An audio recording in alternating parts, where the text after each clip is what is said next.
حضرت امام حسین شہید کر دیے گئے، ان کا خاندان شہید کر دیا گیا۔ صرف 14 سال کے امام زین العابدین رضی اللہ تعالی عنہ اس حادثے میں، اس واقعہ میں جو ہے وہ بچے، اور سب سے زیادہ دکھ اپنی آنکھوں سے انہوں نے دیکھے۔ کربلا کا منظر بھی دیکھا، کوفے کا دارالعمارہ بھی دیکھا،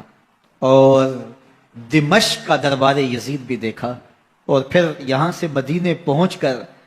اہل مدینہ سے جو سامنا ہوا امام زین العابدین نے وہ لمحے بھی دیکھے۔ کہتے ہیں اس واقعہ کربلا کے بعد حضرت امام زین العابدین کبھی ہنسے نہیں تھے۔ جب بھی پانی پینے لگتے تو رو پڑتے، انہیں شاید سکینہ کی پیاس یاد آ جاتی تھی۔ امام زین العابدین کا رنگ زرد ہو جاتا جب کربلا کی یاد آتی،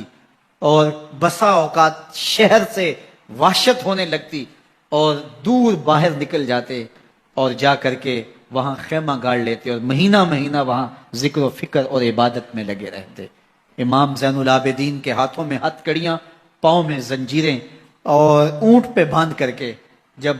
حضرت امام زین العابدین کو شہیدوں کی لاشوں کے قریب سے گزارا گیا تو غشی پہ غشی طاری ہو رہی تھی امام زین العابدین پہ، اور وہ گھڑیاں بھی امام زین العابدین پر کتنی دردناک تھیں کہ جب شہزادیاں اونٹوں کے ساتھ باندھی گئی تھی اور امام زین العابدین اپنے بابا کا سر اپنے سامنے چلتا ہوا دیکھتے تھے، اور یہ دردناک لمحے کہ جب رات کی گھڑی آئی تو زینب سلام اللہ علیہ نے دیکھا کہ زین العابدین کے آنسو نہیں تھمتے اور ان کو غشی پہ غشی آتی ہے، تو وہ آگے بڑھ کے ان کو اپنی آغوش میں سمیٹتی ہیں اور کہا زین العابدین کیا ہوا؟ کہا کہ پھپھو جان اگر ہو سکے تو بابا کا سر کچھ دیر کے لیے میری گود میں نہیں آ سکتا ہے۔ وہ وقت بھی امام زین العابدین پہ آتا جب زخم اور درد اور دکھ حد سے تجاوز کرتے ہیں تو زین العابدین مدینہ کی طرف منہ کر لیتے ہیں اور حضور کی بارگاہ میں ہوا کے ہاتھوں پیغام بھیجتے ہیں، ان نلت یا ریح الصبا یومن الی ارض الحرم بلغ سلامی روزتن فیہ النبی المحترم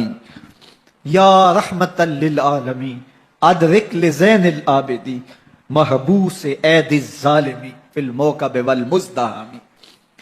امام زین العابدین نے یہ سارا دردناک منظر اپنی آنکھوں سے دیکھا اور یہ سارے دکھ سہے۔ امام زہری کہتے ہیں کہ ولید کے زمانے میں دوبارہ امام زین العابدین کو پکڑ لیا گیا اور ان کے ہاتھوں میں دوبارہ ہتھ کڑیاں اور پاؤں میں بیڑیاں ڈال دی گئیں۔ میں ملنے گیا تو جو ہی امام کے ہاتھوں میں ہتھ کڑیاں دیکھی تو میرا دل ڈولنے لگا اور میری آواز گلے میں دب گئی اور آنسو تھے کہ تھمتے نہیں تھے۔ تو امام زین العابدین نے مجھے دیکھا تو مجھے تسلی دیتے ہوئے کہا زہری کیا ہوا تمہیں؟ تو میں نے کہا حضرت کربلا میں تھوڑے دکھ دیکھے تھے اور اب یہ حالت مجھ سے دیکھی نہیں جا رہی۔ تو امام زین العابدین نے ان زنجیروں کو اور ان ہتھ کڑیوں کو جن سے آپ جکڑے گئے تھے جھٹکا دیا، لوہے کی زنجیریں ٹوٹ گئیں۔ کہا زہری ہم اللہ کی تقدیر پہ راضی ہیں ورنہ یہ زنجیریں کیا